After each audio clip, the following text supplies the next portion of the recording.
The words cut through me like shattered glass on December 22nd. "Don't come to Christmas Eve, Ron. My boyfriend is a surgeon, and having you there would ruin my story."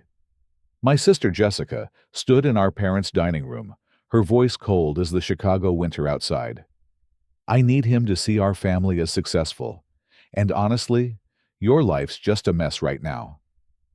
I looked at Mom and Dad, waiting for them to defend me, to say something, anything. But they just stared at their plates in silence. The grandfather clock in the corner ticked away the seconds while my heart broke. I swallowed hard and said the only word I could manage. "Okay." Christmas Eve arrived with fresh snow blanketing the streets of downtown Chicago, and I spent it completely alone in my penthouse apartment overlooking Lake Michigan. The silence felt deafening compared to the laughter and warmth I should have been sharing with family just 20 miles away in the suburbs. Instead, I sat by floor-to-ceiling windows, watching other families through lit windows across the city, all gathered together, while I remained cast out. The rejection stung deeper because I had built something incredible, something that could change lives. Yet my own family couldn't see past their predetermined narrative about who I was supposed to be. Jessica had always been the golden child valedictorian at Northwestern full ride to University of Chicago Law School, corporate attorney making partner track at a prestigious firm downtown. Everything came naturally to her, every achievement celebrated and praised by our parents, Thomas and Linda. I remembered being 8 years old when Jessica won the state spelling bee. Mom hung the newspaper clipping on the refrigerator for 3 years. When I started my first business at 16, selling computer repair services to neighbors, Dad called it tinkering and suggested I focus more on my grades like Jessica. When she graduated law school, summa cum laude, they threw her a party with 50 guests. When I got accepted to Stanford for computer science, they said congratulations over dinner and moved on to discussing Jessica's internship opportunities. The pattern continued into our adult lives. Jessica's career trajectory followed a predictable path that our parents understood and could brag about to their friends. Meanwhile, I had spent the last 8 years building medtech solutions from absolutely nothing, sleeping on couches, eating ramen noodles for months, facing countless rejections from investors who didn't believe in my vision. The loneliness of entrepreneurship meant missing family gatherings because I was working 18-hour days, which only reinforced their perception that I was drifting aimlessly, while Jessica collected accolades. 3 months ago, Jessica started dating Marcus, a cardiac surgeon at Northwestern Memorial Hospital. Suddenly, every conversation became about Marcus's achievements, his surgical innovations, his residence in Lincoln Park, his BMW, his country club membership. She wore his success like designer jewelry, constantly mentioning "my boyfriend the surgeon" in conversations with strangers at coffee shops, posting pictures of medical conferences on social media, dropping hints about his salary during family dinners. The cruel irony was that I had something incredible to share with them, something that would have made them proud, but they never gave me the chance. Fortune magazine had featured me on their cover just 2 weeks earlier as Healthcare Technology CEO of the Year. The article detailed how my cardiac monitoring system was revolutionizing emergency medicine, preventing heart attacks through early detection algorithms that I had developed after watching my grandfather die from a preventable cardiac event when I was 24. Grandpa Joe had been experiencing chest discomfort for hours before his massive heart attack, but the symptoms were subtle, easily dismissed by emergency room staff, who were overwhelmed and understaffed. By the time they realized the severity of his condition, irreversible damage had occurred.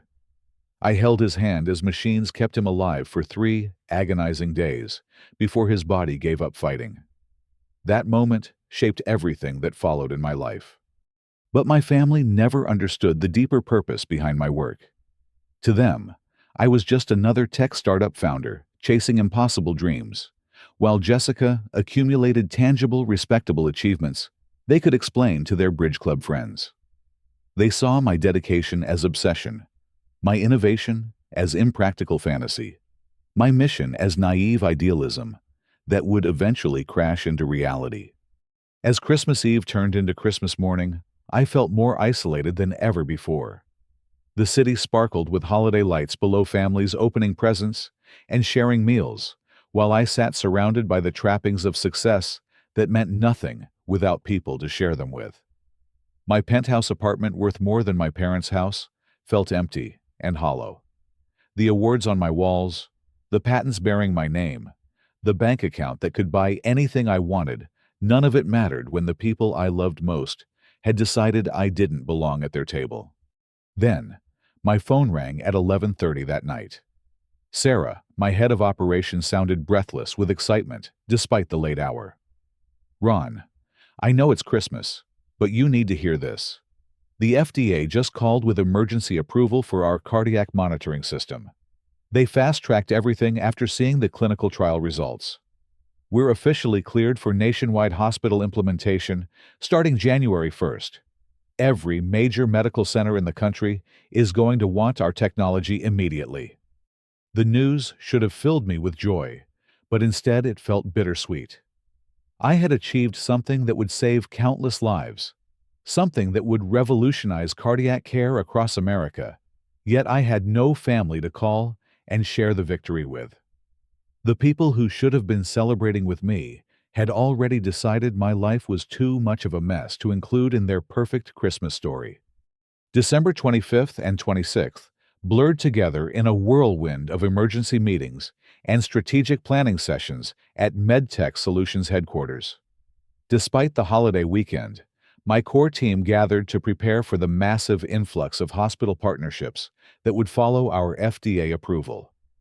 Sarah coordinated conference calls with medical centers from Boston to Los Angeles, each one desperate to implement our life-saving technology as quickly as possible. The irony wasn't lost on me that my cardiac monitoring system would revolutionize the exact medical field where Jessica's boyfriend Marcus worked. Every surgeon in America would soon depend on technology that I had created, including the man who had convinced my sister that my presence at Christmas dinner would be an embarrassment to their sophisticated relationship. My team worked with the dedication and enthusiasm that I had never experienced from my biological family. Dr. Patricia Huang, my former mentor from Johns Hopkins, and now Chief Medical Officer at MedTech, reviewed hospital integration protocols with the precision of a master surgeon. James, our lead software engineer, debugged algorithms with the same passion I felt for saving lives. Maria, our regulatory affairs specialist, coordinated with the FDA to ensure seamless implementation across multiple hospital systems simultaneously. These people believed in our mission from day one, understood the stakes of what we were building, and respected the personal journey that had led me to create something meaningful from tragedy.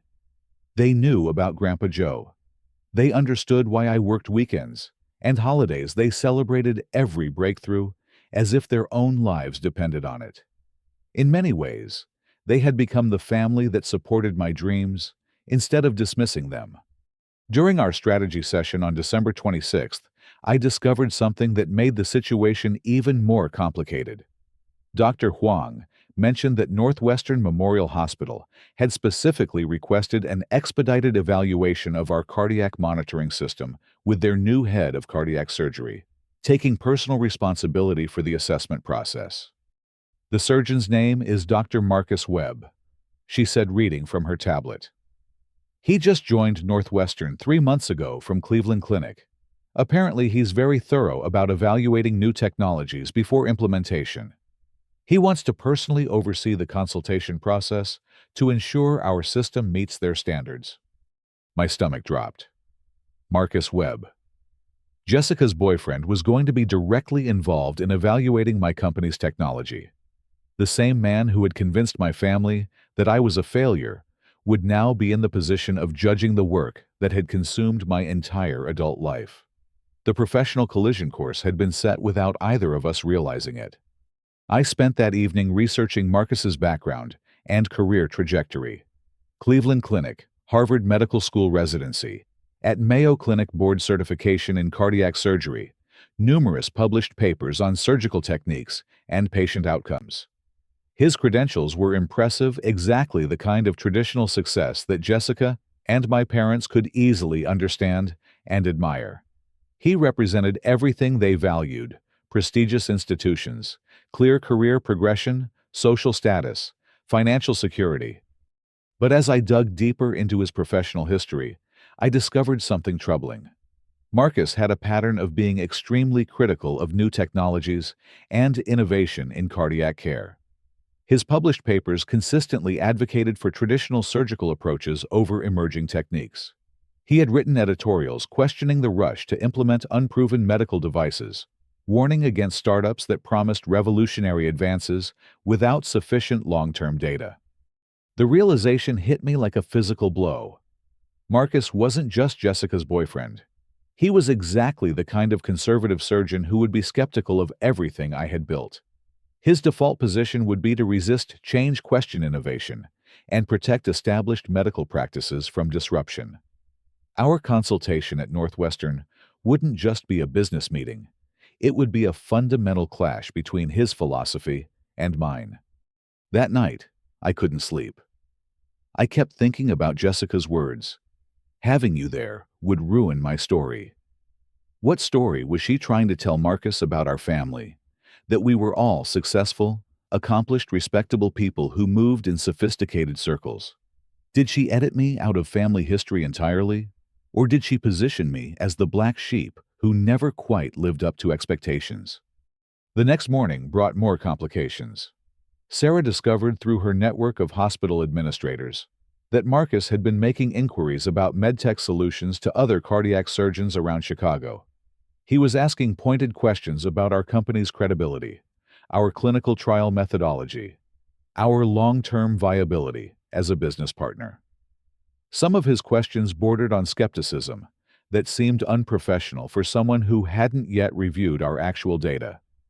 Dr. Webb seems to be conducting his own background investigation, Sarah reported during our morning briefing. He's called colleagues at 3 other hospitals, asking about their experiences with startup medical technology companies. The conversations suggest he's already predisposed to view us as unproven and potentially risky. This information changed everything. Marcus wasn't approaching our consultation with an open mind. He was building a case against us before we even had the chance to present our technology. His bias against innovation, combined with whatever Jessica had told him about me, created a perfect storm of professional and personal conflict. I realized that our meeting at Northwestern would be more than just a business presentation. It would be an opportunity to confront the man who had convinced my family that I wasn't worth including in their lives, the man who represented everything they valued over what I had actually accomplished. But I also knew that I had to handle this situation with complete professionalism, focusing on patient care and life-saving technology rather than personal grievances. The stakes couldn't be higher. Northwestern Memorial was one of the most prestigious hospitals in Chicago, and their endorsement would open doors to partnerships across the Midwest.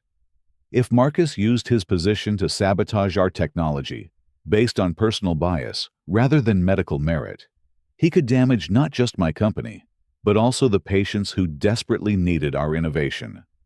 The evening of December 26th brought a revelation that cut deeper than Jessica's Christmas rejection.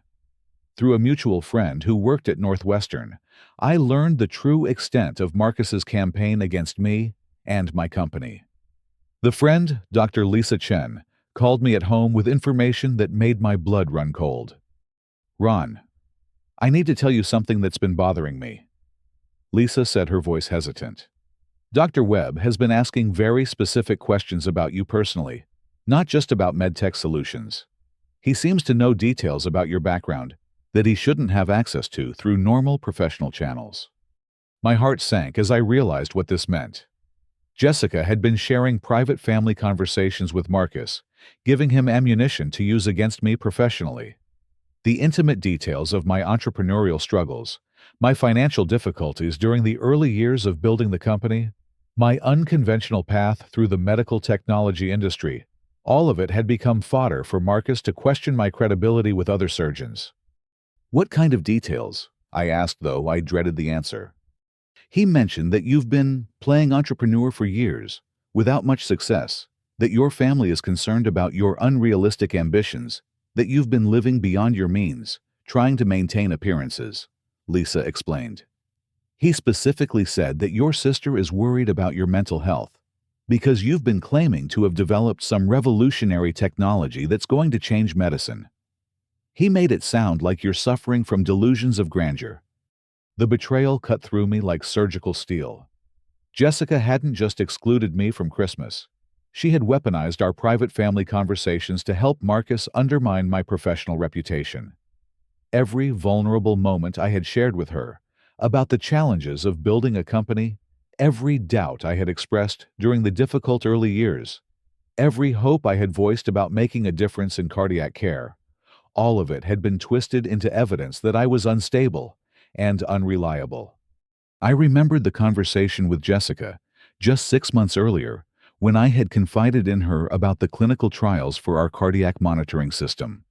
I had been exhausted from months of 18-hour days, stressed about FDA approval timelines, worried about cash flow and investor relations. In a moment of sibling intimacy, I had told her how much pressure I felt to prove that Grandpa Joe's death hadn't been meaningless, how desperately I wanted to create something that would prevent other families from experiencing that loss. Sometimes I wonder if I'm crazy to think I can actually change how hospitals detect heart attacks. I had admitted to her over coffee at her Lincoln Park apartment. The whole industry is so resistant to change, and I'm just one person with an idea that might not even work. Jessica had listened sympathetically, offered encouragement, told me that my dedication to honoring Grandpa Joe's memory was admirable, even if the business didn't succeed. I thought she understood the personal mission behind my work, the deeper purpose that drove me to sacrifice everything for this technology. Now I realized she had filed away that vulnerable moment to share with Marcus as evidence of my instability. But the revelations didn't stop there. Lisa continued with even more disturbing information about Marcus's recent conversations with other cardiac surgeons throughout the Chicago medical community. He's been warning colleagues to be cautious about unproven startup technology, specifically mentioning companies founded by people without traditional medical backgrounds, Lisa said. He's created the impression that MedTech Solutions is exactly the kind of fly-by-night operation that hospitals should avoid. Some surgeons are already questioning whether they should even take meetings with your team. This was professional sabotage, pure and simple. Marcus was using his position and reputation to damage my company's credibility before we even had the chance to present our technology and clinical trial results. He was poisoning the well with Chicago's cardiac surgery community, creating bias against us that would be extremely difficult to overcome. The most infuriating aspect was that Marcus didn't even know he was attacking his girlfriend's brother. He thought he was protecting the medical community from a questionable startup, unaware that the delusional entrepreneur Jessica had described to him was sitting in boardrooms with Fortune magazine covers bearing his name, commanding respect from medical leaders across the country. That night, I couldn't escape the irony of the situation. While Marcus had been busy warning other surgeons about unproven technology, our cardiac monitoring system had already saved 17 lives in clinical trials across 5 major hospitals. While he questioned my credibility as a medical innovator, cardiologists at Johns Hopkins Mayo Clinic and Massachusetts General Hospital were praising our algorithms as the most significant breakthrough in cardiac emergency medicine in 20 years. The real tragedy was that Marcus's conservative approach to medical technology, while professionally defensible, was costing lives. Every day that hospitals delayed implementing our monitoring system was another day that patients with subtle cardiac symptoms would be misdiagnosed or sent home from emergency rooms with fatal results. His skepticism wasn't just attacking my business. It was preventing life-saving innovation from reaching the people who needed it most. I spent hours that night reviewing recordings of the phone calls, where Marcus had questioned other surgeons about startup medical technology. Sarah's regulatory team had documented these conversations as part of our market research, not realizing that one specific surgeon was systematically undermining our reputation based on personal information rather than professional analysis. The recordings revealed the depth of Marcus's bias against everything I represented. He spoke about startup founders as if they were con artists, trying to exploit desperate hospitals, warned about entrepreneurs who oversold their technology's capabilities, questioned whether anyone without traditional medical training could truly understand the complexities of cardiac care. Every word felt like a personal attack, even though he had no idea he was describing his girlfriend's brother. As December 27th approached, I realized that our consultation at Northwestern would be more than just a business presentation. It would be a reckoning between Marcus's preconceptions and the reality of what I had accomplished. The man who had convinced my family that my life was a mess would soon discover that he had been systematically attacking the most successful healthcare technology innovator in Chicago. The meeting would also be my opportunity to address the person who had damaged relationships with my family through misinformation and professional sabotage. But I knew I had to handle this confrontation with absolute integrity, focusing on patient care and medical innovation rather than personal revenge. The stakes were too high, and too many lives depended on our technology reaching hospitals as quickly as possible. December 27th dawned crisp and clear with Lake Michigan, reflecting morning sunlight like polished steel. I arrived at Northwestern Memorial Hospital at 8:30, accompanied by Dr. Patricia Huang, and armed with a comprehensive presentation that would demonstrate exactly why our cardiac monitoring system represented the future of emergency medicine. The irony wasn't lost on me that I was about to enter a professional battle with the man who had convinced my sister that I was too much of a failure to include in their Christmas celebration. Dr. Robert Stevens, Northwestern's chief of surgery, greeted us personally in the main lobby, an honor typically reserved for the most significant consulting partnerships. His enthusiasm about our technology was evident from the moment we shook hands, and his respect for my company's achievements provided a stark contrast to the skepticism that Marcus had been spreading throughout Chicago's medical community. Dr. Huang, Mr. Ron, welcome to Northwestern. Dr. Stevens said, his voice carrying the authority of someone who had spent 30 years building one of America's premier cardiac programs. I've been following MedTech Solutions since your clinical trials began at Johns Hopkins. The results you've achieved in early cardiac event detection are frankly revolutionary. Our entire surgical team is eager to understand how we can implement your system here. As we walked through Northwestern's corridors, Dr. Stevens shared details about their current cardiac monitoring protocols and the challenges they faced in detecting subtle heart attacks before irreversible damage occurred. His questions were sophisticated and informed, demonstrating exactly the kind of medical expertise that I had hoped to engage with when developing our technology. This was the professional conversation I had dreamed about having with someone like Marcus. If only he had approached our innovation with an open mind, instead of predetermined bias. We're particularly interested in your algorithm's ability to detect non-ST elevation myocardial infarctions in the emergency department. Dr. Stevens continued as we entered the elevator to the executive floor. Our cardiology team estimates that we miss approximately 15% of these cases during initial presentation, and the patients typically return within 72 hours with significant cardiac damage that could have been prevented. Dr. Huang nodded enthusiastically, recognizing the exact problem that our system had been designed to solve. Our clinical trials demonstrated a 94% accuracy rate in detecting those subtle presentations, she explained. The algorithm identifies patterns in heart rhythm, blood pressure variation, and patient symptom descriptions that emergency physicians often miss due to time constraints and cognitive overload during busy shifts. The conversation continued as we approached the conference room where our presentation would take place. But Dr. Stevens mentioned something that made my stomach tighten with anticipation. Dr. Webb specifically requested to oversee this evaluation personally, he said.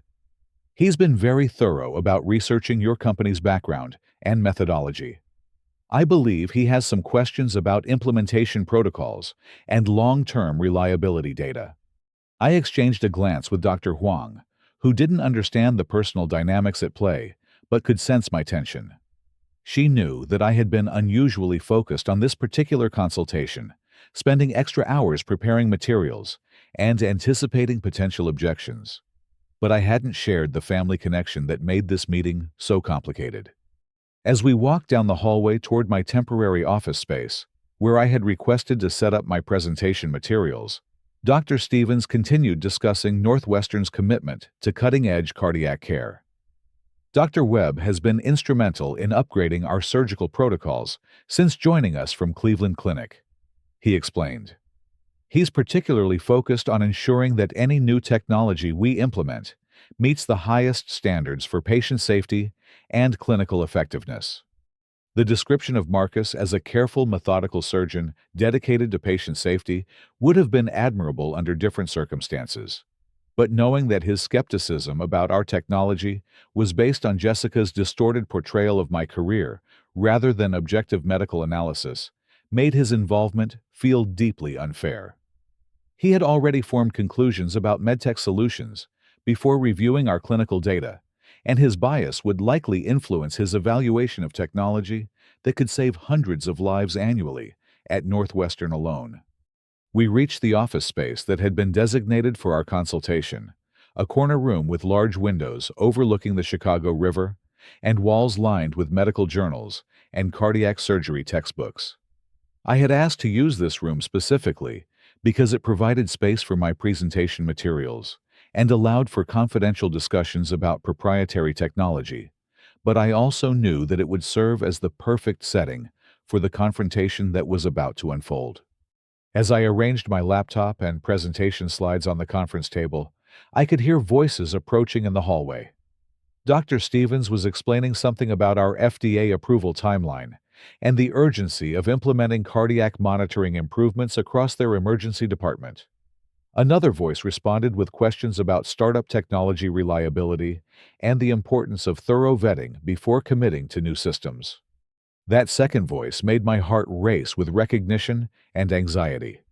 Marcus was approaching completely unaware that he was about to encounter the delusional entrepreneur that Jessica had described to him, the brother whose life was supposedly too much of a mess to include in their Christmas celebration, the startup founder, whose credibility he had been systematically undermining throughout Chicago's medical community. I took a deep breath and prepared myself for a confrontation that would reveal the truth about everything Marcus thought he knew about me, my family, and my company's revolutionary technology. The next few minutes would determine not just Northwestern's partnership with MedTech Solutions, but also the future of my relationship with Jessica and the respect I deserved from my family. Dr. Huang sensed the significance of the moment without understanding the personal stakes involved. "Are you ready for this?" she asked quietly, as the voices in the hallway grew louder. I straightened my tie, looked at the Fortune magazine cover prominently displayed on the wall, featuring my photograph, and the headline, "Healthcare Tech CEO of the Year," and nodded with determination. "More ready than he realizes," I replied, knowing that the next few minutes would change everything between Marcus Jessica and me forever. The door handle turned, and I prepared to face the man who had convinced my family that I was a failure, armed with evidence that would prove exactly how wrong he had been about everything. The door swung open, and Marcus stepped into the room, his confident surgeon's posture immediately recognizable from Jessica's social media photos. He was tall, impeccably dressed in a tailored navy suit, with the kind of assured bearing that came from years of making life or death decisions in operating rooms. But his expression of professional curiosity quickly transformed into something much more complex as his eyes swept across the room and landed on me. The recognition was instantaneous and devastating. Marcus's face went through a sequence of emotions that I watched with fascination, confusion, disbelief, shock, and then pure horror as the implications of our encounter crashed through his consciousness like a cardiac emergency. His confident posture crumbled, his professional composure evaporated, and his mouth fell open in an expression of absolute stunned silence. Behind him, Dr. Stevens entered the room with the enthusiasm of someone about to facilitate an important medical partnership. Dr. Webb, I'd like you to meet Ron Johnson, CEO and founder of MedTech Solutions, and Dr. Patricia Huang, their Chief Medical Officer. Ron Dr. Webb is our new head of cardiac surgery and the surgeon who will be overseeing the evaluation of your monitoring system. Dr. Stevens continued speaking, oblivious to the personal drama unfolding before him, but Marcus wasn't listening. His eyes were fixed on the wall behind my chair, where the Fortune magazine cover dominated the space with my photograph, and the unmistakable headline, Healthcare Tech, CEO of the Year, Revolutionary Cardiac Technology Saves Lives. Below that, several framed articles from medical journals featured my name as the lead researcher on breakthrough cardiac monitoring algorithms. This can't be happening. Marcus whispered, his voice barely audible, but clearly distressed. His eyes darted between my face and the magazine cover, trying to reconcile the successful healthcare innovator in the photograph with the delusional entrepreneur that Jessica had described to him over dinner conversations. Dr. Huang stepped forward with professional grace, extending her hand toward Marcus. Dr. Webb, we're delighted to have this opportunity to discuss how our cardiac monitoring system can enhance Northwestern's emergency medicine protocols. Ron's technology has already prevented 43 heart attacks across our clinical trial sites, and we believe Northwestern's patient population would benefit significantly from early implementation. But Marcus was spiraling into full panic mode as the magnitude of his mistake became clear. Every dismissive comment he had made to Jessica about her brother, every warning he had given to other surgeons about questionable startup technology, every suggestion that I needed professional help for my unrealistic ambitions, all of it was crashing down around him as he stared at evidence of exactly who I really was. "You're Jessica's brother," he said, his voice rising with hysteria. "You're the one she said was struggling with delusions about changing medicine. You're supposed to be some kind of failed entrepreneur living in Fantasyland." Dr. Stevens looked confused by this personal revelation, but Marcus was just getting started. The professional facade that he had maintained throughout his career dissolved completely as he realized the enormity of his error. He began talking faster, his voice getting louder, his words tumbling over each other in a desperate attempt to make sense of the situation. "She told me you were claiming to have invented some revolutionary cardiac technology, but she said you've been unsuccessful for years. She said your family was worried about your mental health because you kept insisting you were going to change how hospitals detect heart attacks. She made it sound like you were delusional." The words hung in the air, like a surgical knife cutting through any remaining doubt about how Jessica had portrayed me to Marcus, and explaining exactly why he had been so determined to undermine my company's reputation. She hadn't just excluded me from Christmas. She had systematically destroyed my credibility with the man she was dating, turning my entrepreneurial struggles and personal mission into evidence of mental instability. Dr. Stevens was now looking deeply uncomfortable as he began to understand that this was more than just a professional consultation. "Perhaps we should focus on the medical technology," he suggested diplomatically, but Marcus was beyond rational conversation. I warned Dr. Chen at University of Chicago not to waste time with MedTech Solutions. Marcus continued, his voice now approaching a shout. "I told Dr. Martinez at Rush that startup cardiac technology companies were usually founded by people without proper medical credentials. I've been telling colleagues all over Chicago to be skeptical of entrepreneurs who promise revolutionary advances without sufficient clinical experience." Each confession hit me like a physical blow, but I maintained my composure while Marcus descended further into panic. Dr. Huang was watching the scene with professional detachment, clearly recognizing that Marcus was having some kind of breakdown, but not understanding the family dynamics that had created this disaster. "I recorded those conversations," I said quietly, my voice cutting through Marcus's hysteria like a scalpel through tissue. My regulatory team documented every warning you gave to other surgeons about my company. We have recordings of you questioning our credibility based on personal information rather than medical evidence. This revelation pushed Marcus completely over the edge. He began screaming, not just talking loudly, but actually screaming as he realized that his unprofessional conduct had been documented and could be used against him. You recorded me. You can't use those recordings. I was protecting patients from unproven technology. I didn't know you were actually successful. The admission that he had been sabotaging my company without even researching our clinical trial results or FDA approval status was exactly what I needed to hear. Marcus had been operating on pure bias, using personal information from Jessica to damage my professional reputation, while remaining willfully ignorant about the medical breakthrough that our technology represented. Dr. Webb, I think you need to step outside and collect yourself, Dr. Stevens said firmly, his tone carrying the authority of someone who had just realized that his head of cardiac surgery had been behaving unprofessionally. This is supposed to be a medical consultation about life-saving technology, not a personal confrontation. But Marcus wasn't finished destroying himself. She said you needed help, he screamed, pointing at me as if I were somehow responsible for his professional suicide. Jessica said your whole family was concerned about your unrealistic expectations and your inability to accept failure. She made it sound like you were living in some kind of entrepreneurial fantasy that was preventing you from getting a real job. The final pieces of the puzzle fell into place as Marcus revealed exactly how Jessica had manipulated their relationship to exclude me from their family narrative.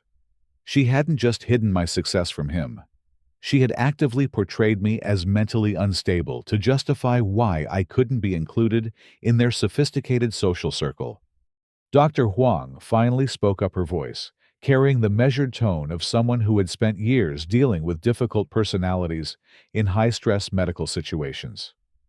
Dr. Webb Ron's cardiac monitoring technology has been peer-reviewed by cardiovascular specialists at Harvard Johns Hopkins and Mayo Clinic. His clinical trials have demonstrated the highest accuracy rates in cardiac emergency medicine, and the FDA fast-tracked approval based on the life-saving potential of his algorithms. Perhaps you should review the actual medical evidence before making any further professional judgments. The suggestion that Marcus should have done basic research before undermining my company pushed him into complete hysteria. He began screaming about how he couldn't have known, how Jessica had given him completely different information, how this was all somehow unfair to him. His professional reputation was crumbling in real time, as Dr. Stevens witnessed behavior that was completely inappropriate for someone in his position. The man who had convinced my family that I was a failure was now revealing himself to be exactly the kind of biased, unprofessional surgeon who allowed personal prejudices to interfere with patient care. The irony was perfect, and the justice was beginning. Dr. Stevens's face hardened as the full scope of Marcus's unprofessional conduct became clear. The chief of surgery had built Northwestern's cardiac program through decades of meticulous attention to medical excellence and ethical behavior, and watching his newly hired department head have a public meltdown during a crucial technology consultation was clearly unacceptable. Dr. Webb, you need to leave this room immediately, Dr. Stevens commanded with surgical precision. Your behavior is completely inappropriate for a physician, and your admission that you've been undermining a medical technology company based on personal information rather than clinical evidence is deeply concerning. Marcus tried to regain his composure, but the damage was already done. Dr. Stevens, I can explain. I was protecting the hospital from potentially unreliable technology. I had reason to believe that medtech solutions might not be credible, based on information about their founder's background. What information could possibly justify warning other surgeons against technology that has FDA approval and proven clinical results? Dr. Stevens demanded. Did you review their peer-reviewed publications? Did you examine their clinical trial data? Did you speak with cardiologists at Johns Hopkins or Mayo Clinic who have actually used their monitoring system, GU? The questions hung in the air while Marcus struggled to provide answers that wouldn't further incriminate him. The truth was that he had done none of those things, relying instead on Jessica's distorted portrayal of my career to form professional opinions that affected patient care throughout Chicago's medical community. I was told by a reliable source that the founder had a history of unrealistic business expectations and might be overselling his technology's capabilities. Marcus said weakly, still trying to justify his sabotage campaign. Dr. Huang stepped forward with the measured authority of someone who had spent 15 years evaluating medical innovations at the highest levels of academic medicine. Dr. Webb-Ron's cardiac monitoring algorithms have detected 94% of non-ST elevation myocardial infarctions in clinical trials involving over 3,000 patients. The technology has prevented 43 confirmed heart attacks and saved an estimated $15 million in emergency medical costs across 5 major hospital systems. Your concerns about reliability are contradicted by comprehensive clinical evidence. The clinical data hit Marcus like a physical blow. Every number that Dr. Huang recited represented lives saved, families spared from lost patients who would return home instead of suffering preventable cardiac damage. His conservative bias against medical innovation wasn't just wrong. It was potentially costing lives by delaying implementation of breakthrough technology. I maintained complete professional composure while watching Marcus's world collapse around him. Dr. Webb, I'd like you to know that despite your efforts to undermine my company's reputation, MedTech Solutions is prepared to offer Northwestern Memorial an exclusive partnership for cardiac monitoring implementation throughout your emergency medicine and surgical departments. The offer was strategically brilliant and ethically sound. By maintaining focus on patient care rather than personal revenge, I demonstrated exactly the kind of leadership that Dr. Stevens expected from medical technology partners.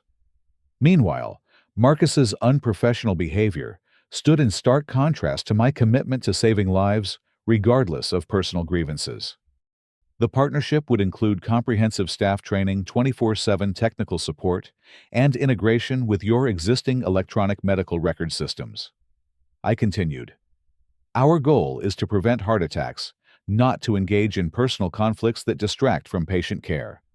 Dr. Stevens was clearly impressed by my professionalism in the face of Marcus's attacks. Mr. Johnson, I apologize for Dr. Webb's inappropriate behavior. Northwestern Memorial is absolutely interested in implementing your cardiac monitoring system as quickly as possible. The clinical results you've achieved align perfectly with our commitment to preventing cardiac emergencies through early detection. But I wasn't finished addressing the full scope of Marcus's professional misconduct. Dr. Stevens, I should mention that Dr. Webb's warnings to other surgeons may have violated several medical ethics guidelines regarding professional conduct and potential interference with patient care. Our legal team has documented conversations where he questioned our technology's credibility to colleagues at University of Chicago, Rush University, and Loyola, potentially delaying their implementation of life-saving cardiac monitoring. This revelation brought the gravity of Marcus's actions into sharp focus. He hadn't just attacked my company. He had potentially prevented other hospitals from accessing technology that could save lives in their emergency departments. His personal bias had created professional consequences that extended far beyond our family conflict. Marcus realized that his career was now in serious jeopardy. I never intended to interfere with patient care, he said desperately. I was trying to protect hospitals from making hasty decisions about unproven technology. But you never actually researched whether the technology was unproven, Dr. Huang pointed out calmly. You made professional recommendations based on personal information rather than medical evidence. That's exactly the kind of bias that compromises patient safety. Dr. Stevens was taking notes throughout this conversation, clearly documenting Marcus's admissions for further investigation. Dr. Webb, you'll need to meet with the Medical Ethics Board to address these concerns. Your position requires objective evaluation of medical technologies based on clinical evidence, not personal opinions about technology founders. The meeting continued for another 30 minutes, while Dr. Huang and I presented comprehensive data about our cardiac monitoring system's capabilities and implementation protocols. Throughout the presentation, Marcus sat in stunned silence as he realized that everything Jessica had told him about me was not just wrong, but completely opposite to reality. When we concluded the technical discussion, Dr. Stevens walked us to the elevator with obvious enthusiasm about beginning our partnership. "Mr. Johnson, I'm confident that your technology will save lives at Northwestern Memorial. I'll personally ensure that our implementation timeline is accelerated to begin serving patients as soon as possible." As the elevator doors closed, I could see Marcus through the conference room window sitting alone at the table with his head in his hands, finally understanding the magnitude of his mistake and the professional consequences he would face for allowing personal bias to interfere with medical judgment. The reckoning was complete, but the real victory wasn't Marcus's downfall. It was the knowledge that our cardiac monitoring system would soon be protecting patients at one of Chicago's premier hospitals, fulfilling the mission that had driven me since Grandpa Joe's preventable death 8 years earlier. 3 days after our Northwestern consultation, the consequences of Marcus's unprofessional conduct began rippling throughout Chicago's medical community. Dr. Stevens initiated a formal medical ethics investigation, and word of Marcus's bias against proven medical technology spread quickly among cardiac surgeons who had been influenced by his unfounded warnings about medtech solutions. On December 30th, my phone rang with a call I had been both expecting and dreading. Jessica's name appeared on the screen, and I answered to hear her voice broken by tears and genuine remorse. "Ron, I need to apologize for everything," she said, her words tumbling over each other in desperate haste. "Marcus told me what happened at Northwestern. I had no idea about your success, about the Fortune magazine cover, about how important your company really is. I'm so sorry for what I said about Christmas, and I'm even more sorry for how I described you to Marcus." The apology felt both validating and hollow. Jessica's regret was genuine, but it came only after she discovered my success, rather than from recognizing that excluding family from Christmas was wrong regardless of their professional achievements. "Jessica, the problem wasn't that you didn't know about my company's success," I explained patiently. "The problem was that you decided my life was too much of a mess to include in your Christmas celebration without ever asking what was actually happening in that life." She was quiet for a long moment before responding. "You're right. I was so caught up in impressing Marcus with our family's stability and success that I edited out anything that didn't fit the narrative I wanted to tell. I made assumptions about your business struggles without ever giving you the chance to share what you'd actually accomplished." The conversation continued for over an hour as Jessica revealed the full extent of how she had portrayed me to Marcus. She had taken my vulnerable moments about entrepreneurial challenges and transformed them into evidence of instability.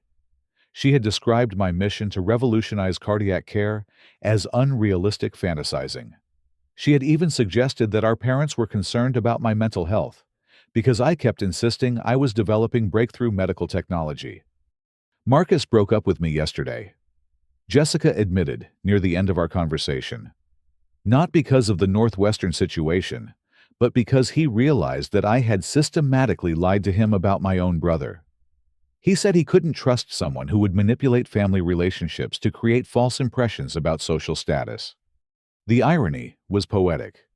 Marcus's conservative values and professional integrity, the same qualities that had made him skeptical of medical innovation, also made him unable to respect someone who would deceive him about fundamental family relationships. Jessica had lost the sophisticated surgeon she had been trying so hard to impress by betraying the brother she had deemed unworthy of inclusion. 2 days later, our parents called with their own apologies.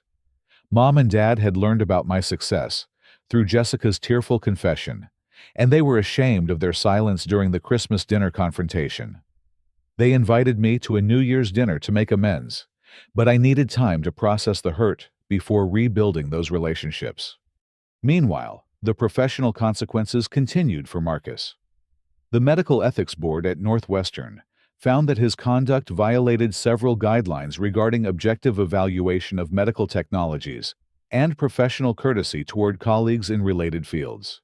He wasn't fired, but he was required to undergo additional training on bias recognition and professional conduct. More significantly, his reputation among Chicago's cardiac surgery community was permanently damaged by revelations about his unprofessional behavior. The Northwestern Partnership launched on January 5th with tremendous success. Our cardiac monitoring system detected 6 potential heart attacks in the first week of implementation, allowing emergency physicians to provide immediate intervention that prevented significant cardiac damage. Dr. Stevens personally called to thank me for prioritizing patient care over personal grievances, and he invited me to present our technology at the next American College of Surgeons conference. More importantly, the success at Northwestern opened doors to partnerships with 12 additional hospitals throughout the Midwest. University of Chicago Rush University and Loyola all requested expedited implementations after learning about our proven clinical results and discovering that Marcus's warnings had been based on personal bias rather than medical evidence. By mid-January, MedTech Solutions had grown from a promising startup to the leading cardiac monitoring technology company in America. Forbes featured our rapid expansion in their healthcare innovation issue, and Dr. Huang was invited to join the FDA's advisory panel on emergency medicine technology. The mission that had started with Grandpa Joe's preventable death was now saving lives across multiple hospital systems. On New Year's Eve, I hosted a celebration at my penthouse apartment for the team that had believed in our vision from the beginning. Sarah, Dr. Huang, James Maria, and 15 other MedTech employees gathered to toast our success and plan for the year ahead. These people had become my chosen family, supporting my dreams when my biological family had dismissed them. As we watched fireworks explode over Lake Michigan, I reflected on how the painful Christmas rejection had ultimately led to the most significant victory of my career. Jessica's cruel words about my life being a mess had stung deeply, but they had also motivated me to prove exactly who I had become and what I had accomplished. The real lesson wasn't about revenge or professional triumph. It was about the importance of surrounding yourself with people who believe in your vision and support your mission, whether they share your DNA or simply share your values. Family isn't just about blood relationships. It's about the people who stand beside you during challenges and celebrate your victories with genuine joy. Marcus's downfall brought me no satisfaction because it didn't change lives or prevent heart attacks. But the technology partnerships that resulted from our Northwestern consultation would save hundreds of lives annually, fulfilling the promise I had made to Grandpa Joe's memory 8 years earlier. As the evening wound down and my team prepared to leave, Dr. Huang pulled me aside with news that perfectly captured the transformation that had occurred since Christmas Eve. "Ron, I just received confirmation from Johns Hopkins that they want to establish a cardiac innovation research center with MedTech Solutions as the primary technology partner," she said with obvious excitement. "They're offering you a position as Director of Emergency Cardiac Technology, which would make you the youngest department head in their hospital's history." The offer represented everything I had worked toward: recognition from the medical establishment, resources to develop even more advanced life-saving technology, and the opportunity to train the next generation of cardiac care innovators. But more than professional validation, it proved that staying true to my mission and maintaining integrity had led to outcomes beyond my wildest entrepreneurial dreams. 6 months later, I received an unexpected letter from Marcus. He had left Northwestern Memorial to join a smaller community hospital where he hoped to rebuild his reputation through patient care rather than professional politics.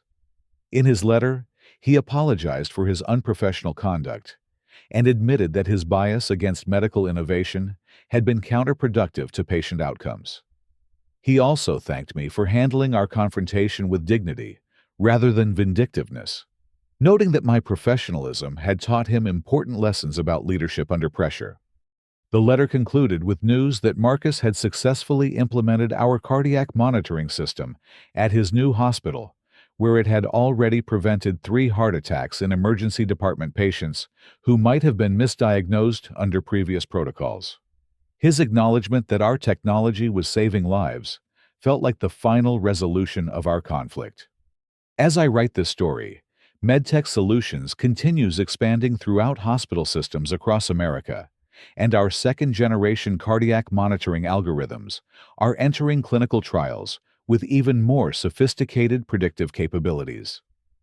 The company that Jessica once dismissed as unrealistic entrepreneurial fantasy now employs over 200 people and has prevented more than 3,000 heart attacks nationwide. But the most important outcome wasn't professional success or financial achievement. It was the understanding that true family supports your dreams rather than diminishing them, that integrity under pressure reveals character more than comfort ever could, and that staying focused on serving others ultimately brings more satisfaction than seeking personal revenge. Have you ever faced a situation where family members underestimated your potential or excluded you from important moments because of their assumptions about your life? How did you handle the hurt while staying true to your values and goals? I'd love to hear your stories in the comments below. And if this story resonated with your own experiences of perseverance and eventual vindication, please like this video and share it with someone who might need encouragement to keep pursuing their dreams despite criticism from people who should support them. Don't forget to subscribe for more stories about overcoming adversity and finding strength in unexpected places. Thank you for listening to my journey, and remember that sometimes the people who doubt you the most are simply waiting to discover who you've always had the potential to become.